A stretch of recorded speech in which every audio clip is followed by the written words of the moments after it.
ជំរាបសួរបងប្អូនអ្នកគ្នាព្រឹកនេះខាងខ្ញុំនេះគឺថាបើកថ្ងៃល្អមែនតើឥឡូវហ្នឹងគឺបបួលគ្នាចេញទៅខាងក្រៅអញ្ចឹងណាប៉ុន្តែបបួលគ្នាចេញទៅខាងក្រៅហ្នឹងសួរគ្នាមុនប្តីខ្ញុំអ្នកសួរព្រោះគាត់អ្នកបើកឡានថាចង់ទៅណាខ្ញុំប្រាប់ថាចង់ទៅថតរូបកន្លែងណាដើមឈើដែលស្អាតស្អាតអីអញ្ចឹងទៅហើយកូនខ្ញុំគាត់ថាចេះអត់ទេគាត់ចង់ទៅលេងកន្លែងណាដែលមាន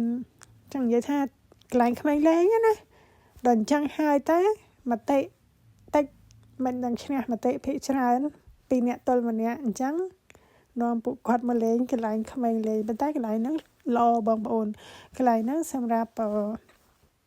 ក្មេងក៏បានមនុស្សចាស់មនុស្សធំអីក៏បានដែរកន្លែងហ្នឹងខ្ញុំមកកាលពីឆ្នាំមុននិយាយទៅល្អផ្លូវចង់និយាយថាមានផ្លូវសម្រាប់ក្មេងលេងជិះកង់ជិះអីទៅតាមហ្នឹងទៅឲ្យមនុស្សច្រើនណាបងប្អូនឃើញអញ្ចឹងទេប៉ុន្តែទៅខាងមុខទៀតមនុស្សច្រើនមែនទែនគេនាំកូនគេមកលេងដែរអញ្ចឹងទៅអ្នកខ្លះក៏នាំចង់និយាយថាគេមានសត្វមានអីដឹកដើរលេងអីអញ្ចឹងទៅដោយសារតែថ្ងៃនេះគឺវាបើកថ្ងៃល្អមែនតើអញ្ចឹងណាកាលពីឆ្នាំមុនខ្ញុំមកហ្នឹងគឺបានឡើងទៅខាងលើភ្នំប៉ុន្តែឆ្នាំនេះគឺអត់បានឡើងទៅលើនឹងទេដោយសារតែកូនខ្ញុំគាត់ថាចេះគាត់សុំទៅលេងកន្លែងនឹងរៀងយូរអញ្ចឹងណាអញ្ចឹងហើយ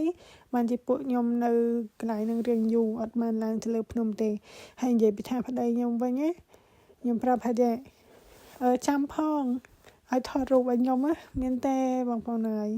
និយាយទៅអ្នកចូលចិត្តថតរូបដើរជាមួយនឹងអ្នកអត់ចូលចិត្តថតរូបណាខុសគ្នាឆ្ងាយណាខុសគ្នាមិនដោយសារតែគាត់អត់សូវចង់ថតរូបអីទេហើយយើងអ្នកធ្វើវីដេអូធម្មតាទេអ្នកធ្វើវីដេអូទៅឡើងណាក៏ថតទៅឡើងណាក៏ថតដែរមែនទេ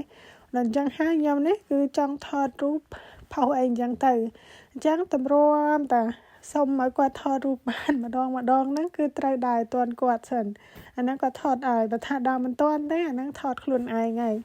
និយាយទៅម្យ៉ាងដែរនិយាយទៅរាល់ដងខ្ញុំយកដង selfie ទៅណាតែថ្ងៃនេះផ្លិចដល់អញ្ចឹងហើយមានតែពឹងគាត់នឹងឯងហើយនិយាយពីថាកន្លែងនេះបងប្អូននៅរៀងឆ្ងាយដែរប៉ុន្តែមនុស្សមកច្រើនមែនតើហ្មងណាឃើញចឹងទេហើយកន្លែងគេធំមែនតើកន្លែងហ្នឹងណាសម្រាប់អ្នកជិះកង់ណាសម្រាប់ក្មេងគឺល្អមែនតើអត់មានម៉ូតូអត់មានឡានអីទេគឺសម្រាប់តែកង់តែម្ដងហើយមិនមែនមានតែពួកខ្ញុំទេបងប្អូនគេដទៃទៀតក៏មកលេងកន្លែងហ្នឹងដែរនេះកន្លែងហ្នឹងផ្លូវទៅឆ្ងាយទៀតណាបងប្អូនឃើញនេះក៏មនុស្សច្រើនមែនតើត្មងណាគេដើរលេងដែរអីអញ្ចឹងទៅដោយសារតែវាបើកថ្ងៃអីអញ្ចឹងណាហើយពួកខ្ញុំនេះនៅលេងរៀងយូរដែរបន្ទាប់មកក៏នាំគ្នាត្រឡប់មកផ្ទះវិញពេលត្រឡប់មកផ្ទះវិញហ្នឹងគឺថាខ្ញុំ